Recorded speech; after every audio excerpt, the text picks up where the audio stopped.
What up, everybody? Power Book 2 Ghost Season 4, Episode 5 picked up the next morning where Episode 4 left off. After Tariq met Anya at the club, showing flashbacks from the night before with Tariq and Anya doing shots until they went back to Tariq's dorm room and hooked up, and he woke up on the floor. And before Anya left that morning, he got her phone number.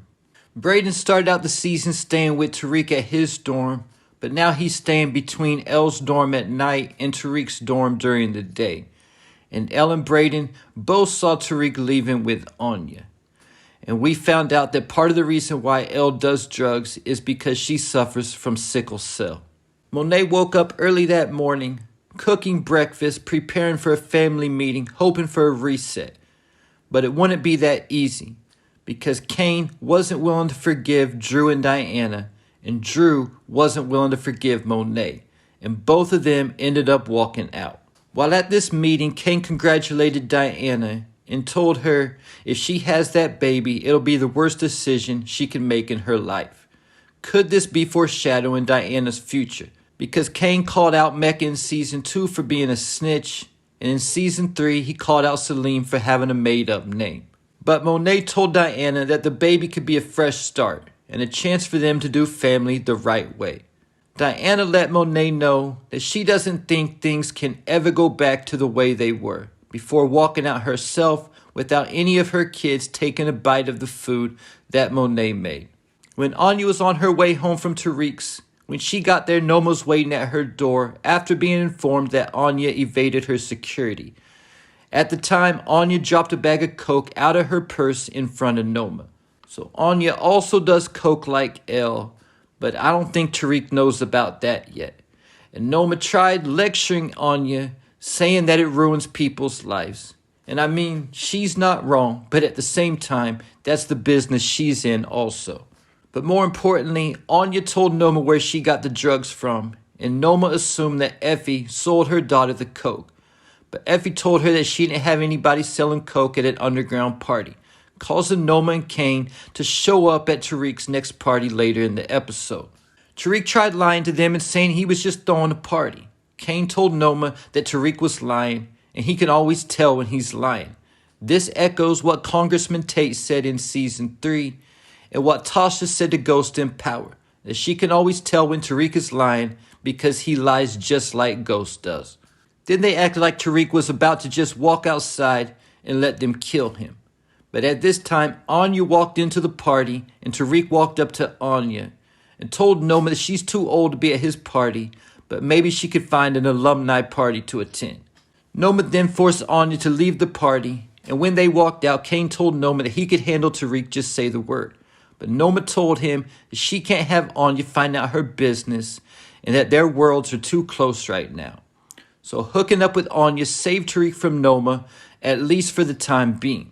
Because if Tariq wouldn't have hooked up with Anya, Noma would have eventually found out about the parties anyway and showed up, and Tariq wouldn't have been able to make the move he did to save himself. Before that, when Brayden got back to Tariq's dorm, Tariq told him that Diana was pregnant, and Brayden told Tariq that he needed to talk to Diana. When he did, he asked Diana how did she even know that it was his child when she was f***ing Salim all last semester. She told him because her and Salim always used a condom, but they didn't. And Tommy talked to Tariq about this when he was a kid when he hooked up with Destiny, and Diana straight up told Tariq he wasn't even her first choice, and that she didn't want her baby around anybody in the game, and everyone who is around him has to be clean. At the same time, throughout the episode, Diana was trying to reach Salim to let him know that he could pick his car up. And at the end of the episode, when Tariq went with Diana to get the ultrasound, she asked Tariq about it, and he admitted going over there, but didn't admit to killing him. Tariq probably shouldn't have told her he even went over there, because when Diana finds out Salim is dead, it could be a problem. And most likely Diana already knows Tariq killed Salim, because when she was at the altar and the lady asked her who she was lighting a candle for, she said, "My brother, my father, and my friend." When she said my friend, she had to be talking about Salim. Keep in mind that Kane said he could always tell when Tariq is lying. Diana most likely can also, just like Tasha could always tell when Ghost was lying, because the first thing she said to Tariq was, "Don't lie." But from the jump, when Diana told Tariq that she wants everyone around her baby to be clean, Tariq looked to the side and looked pissed off. So he definitely wasn't feeling that.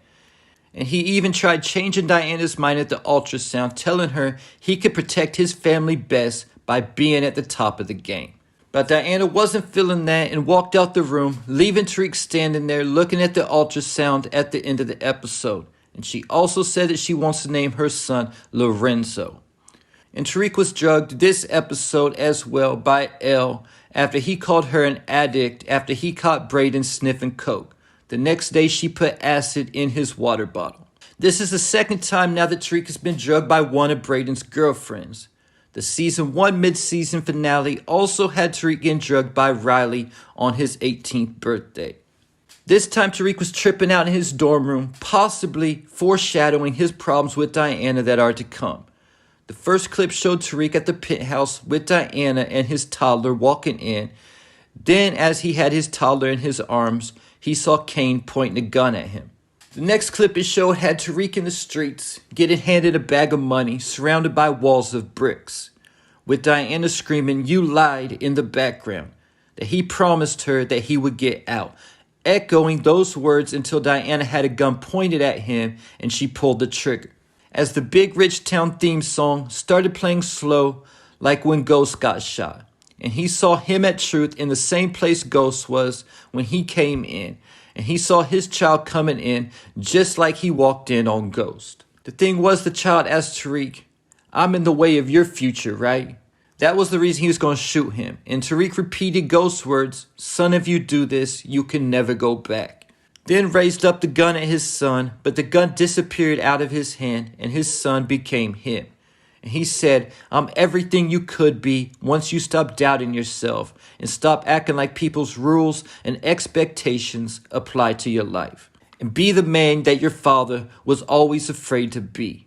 When the other version of Tariq walked up to him and hugged him and repeated Kanan's words to Tariq right before he shot Ghost, "You knew it would always come to this," and shot the old version of Tariq in the head.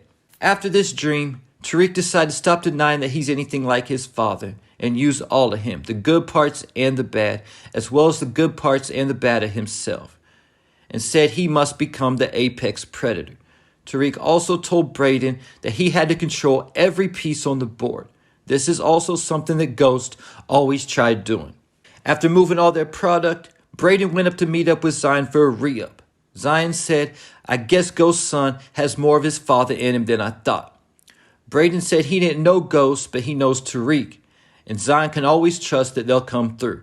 Then Zion started questioning Brayden about the Russians and how their plug was busted, keeping in mind that it was Carter's task force who made the bust. Zion said he was planning on filling that vacuum, but the Russians are back in business, and he never heard from them.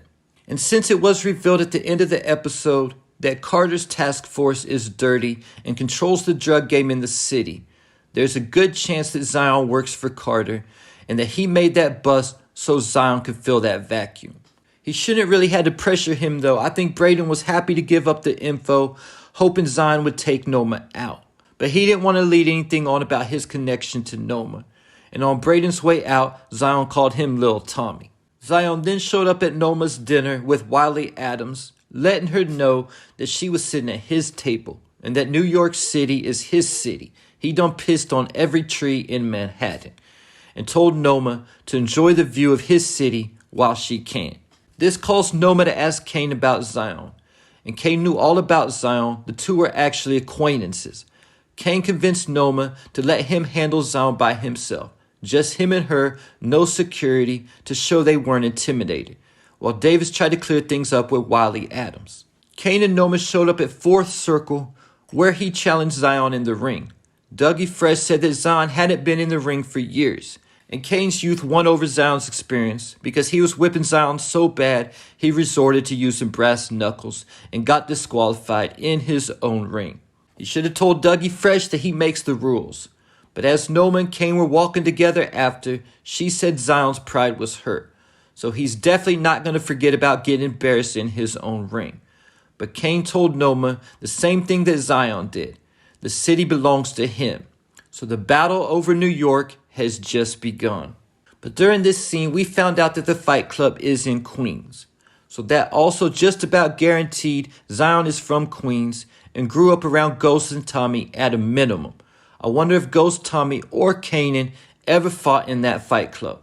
The next day, we got to look at Carter at his house before leaving to go to work, and he talks to his wife Denise like she's still alive. So Carter is a little bit deranged, and it zoomed in on a picture of Denise as well. I didn't recognize Denise from any previous episodes of Power, but I still need to do a little more research. If Denise has been on screen before, let me know in the comments section. Carter was on his way to follow Monet, who's trying to get back in business, but didn't have any product or a plug. But when she apologized to Drew earlier in the episode, he agreed to help her rob one of Noma's trucks for the product, then get out after getting his cut. This is because Drew's trying to get out the game and focus on his art.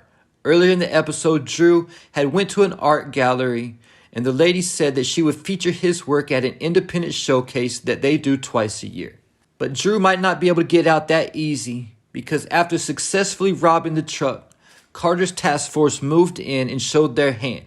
Carter likes to control the drug game in the city by setting the rules and determining who's at the top accordingly. His only rule is that no civilians get killed. Then he knows that the guy Monet was working with killed a kid, so Carter took him out, setting an example for Monet and Drew. Then he told her that he was taking 35% of everything that they made. In the same night, Noma also hooked up with Davis after he let her know that he cleared things up with Wiley Adams. So now Noma is sleeping with both Davis and Kane, and I definitely don't think that's going to end well. And there you have it. Leave your thoughts, theories, and predictions in the comments.